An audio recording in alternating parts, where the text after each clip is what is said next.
Okay, welcome everyone. My name is Jean Peters Baker. I'm the prosecutor in Jackson County. We've got some important guests with us today, and so we want to get right to it. I think by now you all know why we asked you to come here today. It's so that I can announce charges, the first round of charges associated with the shooting outside of Union Station. The charges that I have today are against two separate individuals. Both of these are adults. And the first one is defendant Lindell Mays. Mr. Mays is an adult that my office has had no previous connection or communication with. And we charged him on Saturday morning. We asked for the charges in his case associated with this event to be sealed, as that investigation was so active and ongoing. So I was not at liberty to talk with you about those particular charges until this moment. And just moments ago, the court unsealed these charges, so they are in fact now public. Now today, regarding Mr. Mays, he is in custody and he faces the following charges: murder in the second degree, felony murder, the underlying felony of unlawful use of a weapon, and this is, of course, an A felony, the highest charge that Missouri has available, and it brings up to a life sentence. There are another count of unlawful use of a weapon for shooting at a person. That is the Class B felony, and the sentence range is up to 15 years on that particular count under Missouri law. And then there are two associated armed criminal action charges. Mr. Mays is being held on a $1 million bond. Now I'm going to go to the second individual that we have charged. That individual is Dominic Miller. He was also charged last night for his participation in the events that occurred last week. He is an adult and he is in custody. And again, this individual, my office has had no prior contact with this individual either. His charges are the same. That is murder in the second degree, felony murder. Again, the underlying felony for that felony murder is the unlawful use of a weapon, and that is an A felony carrying to a range up to a life sentence in the state of Missouri. A charge of unlawful use of a weapon for shooting at a person, the Class B felony, sentence range up to 15 years under Missouri law, and then again, two counts of armed criminal action. These are the unclassed felony in the state of Missouri. And though that individual is also being held on $1 million bond. Now I would like to try and give you a brief summary of, I think, what occurred that day that led to these criminal charges. From the evidence, it appears that defendant Mays, that's the first person I read off charges on. Defendant Mays was in a verbal argument with another individual. And the evidence does not reflect in these early moments that there was any prior history between these individuals, Mays and the individual he was in some kind of verbal dispute with. There was no connection to each other, those two individuals. Now, that argument very quickly escalated to Mays drawing his firearm, a handgun. Mays pulled his handgun first. Almost immediately, others pulled their firearms. Defendant Miller was one of those individuals. While both adults are charged with murder, the evidence tells us that it was Mr. Miller's firearm. Mr. Miller's firearm struck Lisa Lopez Galvin. So that's just two individuals. And I think as we all stand here, this investigation is still very, very active and ongoing, and we're going to probably quickly leave this room and go right back to that so that everybody understands what's next. But I do want you to understand, we seek to hold every shooter accountable for their actions on that day. every single one. So while we're not there yet on every single individual, we're going to get there. And you're going to have questions. You're, I'm sure, going to ask me many questions about this case, about other people's responsibility level, and we are not going to be able to answer those questions for you today. But the most important thing I want you to hear is that we are not done yet. We are not done yet. Now, normally when I stand at podiums like this, we're really just getting started, you know, because a case carries on usually for a couple of years before I can get to a disposition. But vitally important to us, there's another kind of call out, I think, to community on this particular case. I'm asking for individuals to help us who were at the rally, and they may have additional information to provide. Specifically, we're looking for individuals who suffered wounds from their trying to escape. You know, a stampede occurred as people tried to flee. Once gunfire started, there's a lot of video that's already out there showing people literally fleeing in those moments. We are aware of all of those individuals who had gunshot wounds. We are interested in anyone in the fleeing of this event that maybe fell down, you were trampled, you sprained an ankle, you broke a bone. All of those are the individuals that we'd like to hear from. And do we have a phone number yet that we could give them for them to contact? And I'm sorry about that. We were still trying to pull this part together as quickly as we could. The main number to homicide, 234-5043. All right, 816-234. 5043. 5043. So any individual, whether or not you report it to a hospital or not, we would like to know, you know, if you suffered additional wounds from this incident. These two are victims in the case, so that's why we would like to hear from you, and we'll go from there. All right. Okay, there are other issues today that I'm not going to go into and not going to address at this podium. That is whether or not there are additional law changes that are needed. There'll be a day for that discussion. It sure is not today and not at this podium for right now. Okay, I have spoken with the Lopez family, and they could not be here today, and certainly chose not to be here today because it is the view of their family that they want to focus on the memorial for Lisa. And I think we certainly understand that, and we want to support them in all ways that we know how to do that. But they did send a statement. I will send this statement out. It's a little bit long. I'm going to go ahead and read it to you now, but we'll send it after today's press conference so that you have their statement. On behalf of the Lopez Galvin family, we are grateful to the Jackson County Prosecutor's Office, led by Jean Peters Baker and her amazing team of highly experienced and dedicated prosecutors. We also want to thank the Kansas City, Missouri Police Department and all other law enforcement departments involved in this investigation. The effort and dedicated hours spent to expeditiously investigate this senseless act of violence is extremely commendable. It is reassuring for our family and the entire community to know that this joint team effort has resulted in the identification of the suspects involved. Though it does not bring back our beloved Lisa, it is comforting to know that the Jackson County Prosecutor's Office and the KCPD made it a top priority to seek justice for Lisa, the other shooting victims, and those who had to witness this tragedy unfold in the Kansas City community.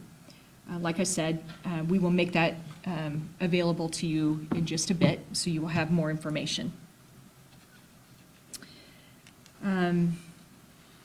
Okay. If I could, just a quick moment here to give some thanks to some individuals. You know, they're not here. That's the investigative team that I've been able to work with, that all work at the direction of Chief Graves. I am so very, very grateful to work with you and to work the way that we have been able to on this particular case. You've worked as professionals. You've opened your door to me and my team from the very earliest moments. And it takes that level of participation and cooperation to get here. Here is the first marker. I'm grateful to be here, but I'm going to be even more grateful to find a courtroom in this building where I get to be. And in order to be successful there, I need the evidence to be strong. So thank you to each one of them. I won't name them because I didn't ask their permission to name their names, and sometimes they really don't appreciate that. But do know that we have had a really strong working relationship with them to get to this point. And I personally convey my thanks. Beyond that investigative team, I want to say to the victim advocates in my office, man, God bless you. Thank you. Thank you. Thank you. Who took my call outside of the yellow tape and from that moment on said, yes, I will do whatever is necessary. We did try our best to plan and prepare for a mass shooting event, and I knew that my office had the largest collection of victim advocates probably in the region, and so I felt obligated that we needed to be ready. You're never really quite ready, though, when it strikes. But these victim advocates have been really amazing, and you've done a great job in helping support a very injured and harmed Kansas City community. So to each one of them, thank you. They don't need it because they'll just tell me that they show up because they're paid. They're not volunteers. But I wanted to thank them anyway. All right, with that, I would like to offer my two very important guests here to speak. And I am an officer of the court all the time, even after 5. It is not after 5 yet, though. So my partners here, my chief and my mayor, they are bound to my rules as well as those court rules as an officer of the court. So they too will not be allowed to answer some of your questions. But we want to do the best that we can to try and be transparent and open with you without harming a very active investigation. So I probably should have asked, but I didn't, which one would like to go first. But Chief, how about we offer you? I am grateful that the Jackson County Prosecutor's Office has charged them with various felonies as consequences of their reckless actions. The Prosecutor's Office has my full confidence in the handling and prosecution of this case. And Jean, thank you. I know that you have been present in headquarters, you and your team, since Wednesday. Thank you for that. It is a team effort. Our investigation continues at full velocity. Teams of detectives are working nonstop to ensure that anyone else responsible for the shooting is apprehended and that they receive the maximum punishment allowed by law. Thank you, Chief. I'll say very briefly that lawlessness and criminality will never be tolerated in Kansas City. From the beginning of the incident on Wednesday, Chief Graves, her officers, our command staff, and others were working nonstop to make sure that we could find the assailants, to make sure that there would be persons brought to justice as swiftly as possible. Jackson County Prosecutor Jean Peters Baker, her assistant prosecutors, and her entire staff worked closely and collaboratively with the Kansas City Police Department, our federal partners, and all who had information about the incidents that lead us to this position now. We recognize that for the people of Kansas City to feel safe, for us to deter criminal activity and to ensure valid and appropriate punishment, consequences must be swift, certain, and severe. What you have seen over the last week is folks working from the prosecutor's office, from the police department, and beyond to make sure that we would have that swiftness of an investigation and a thorough investigation, that you would have certainty, that they went through incredible amounts of review to make sure we got to the right charges, and to make sure that today we would see the appropriate charges that could be aligned with appropriate punishments thereafter. I thank the two women that are standing to my right for the hard work they've done in leading organizations that, while they can't in some way unwind the incidents that happened before, can let the people of Kansas City, Jackson County, the state of Missouri, and our country know that we will make sure that appropriate punishments are meted out, that justice will be served, and that the people of Kansas City can have confidence both in their police department, their prosecutor's office, and all those who swear an oath to keep us safe. My condolences continue to go out to the Lopez Galvin family and to all of those impacted. As the prosecutor notes, if you have additional information about concerns or injuries of your own, please call the appropriate phone number. And know, as the prosecutor noted, that this is not the end of anything. Investigations continue, healing will continue, our outreach continues to all. And as we look for justice, we also look for comfort for all of those who were impacted physically or emotionally last Wednesday. Thank you all for being here, and thank you both for your work. Prosecutor Baker, can you kind of clarify for us, are these the juveniles, or are those juveniles still in custody, and these are adults? These are adults. There are 2 juveniles that has been reported already pretty broadly by the news media. Those are being handled by a different office at this point in time. How many shooters do you believe there are? I'm not sure we're willing to share that news with you today, but we do think that we have additional individuals that we want to address. Are you expecting more arrests? Yes. Are you able to clarify what that argument was that began all of this?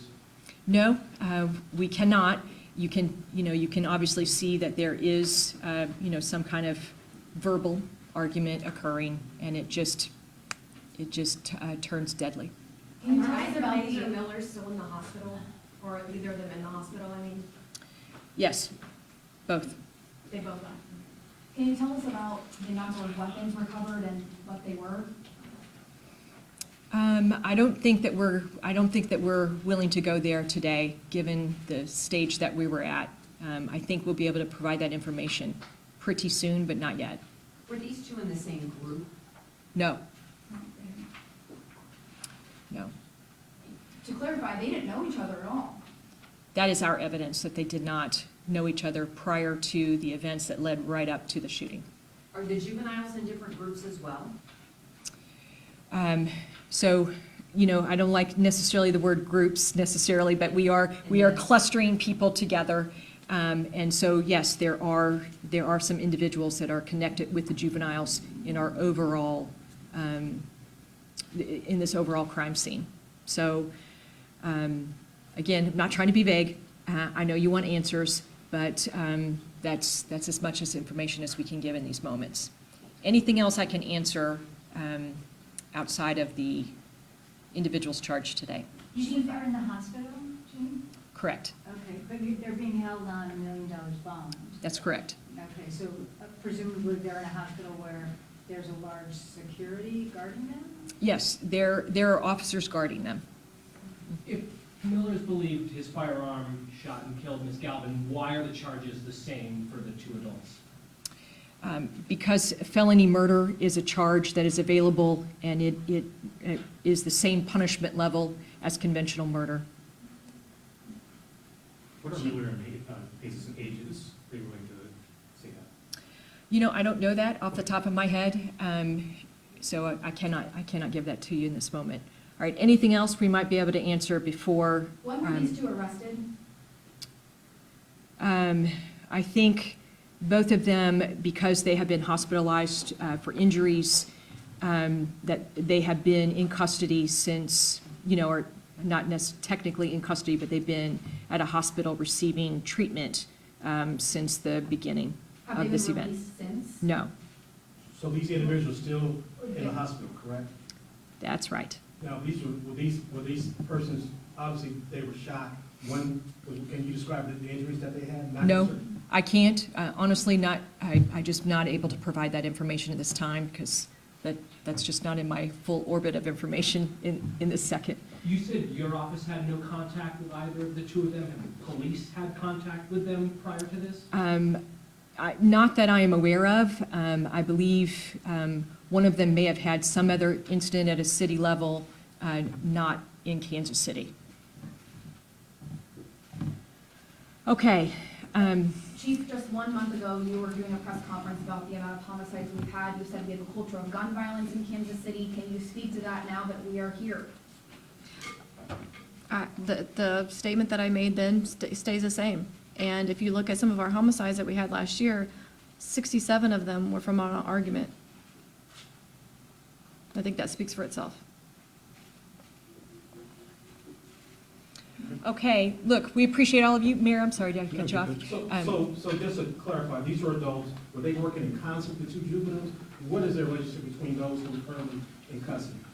I'm not going to provide that information at this time, Glenn, but thank you for asking.